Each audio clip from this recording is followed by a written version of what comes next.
మీరు స్కాములు చేయకపోయినంటే ఎరువుల విషయంలో ఈ పరిస్థితి వచ్చి ఉండేది కాదు కదా.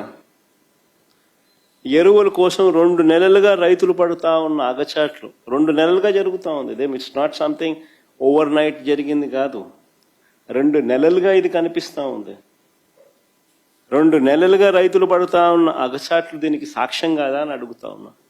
అసలు ఇంత అధ్వానంగా ప్రభుత్వాన్ని నడుపుతా ఉన్నారు.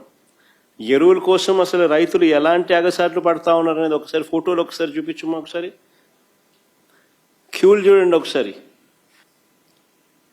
రైతులకు ఎరువులు దక్కక కృష్ణా జిల్లా ఘంటసాల మండలం లంకపల్లి పిఎస్సి వద్ద, పార్వతీపురం మన్యంలో, విజయనగరం ఎస్కోటలో ఎరువుల కోసం బారులు తీరిన రైతులు, రాజంలో ఎరువుల కోసం రైతులు కొట్లాట, అనకాపల్లి తుమ్మపాలలో రాత్రి సమయంలో ఎరువుల కోసం పాటలు, రాత్రి సమయంలో, తూర్పుగోదావరి జిల్లా తాళ్లపూడి మండలంలో పరిస్థితి అది, ఏలూరులో పరిస్థితి అది,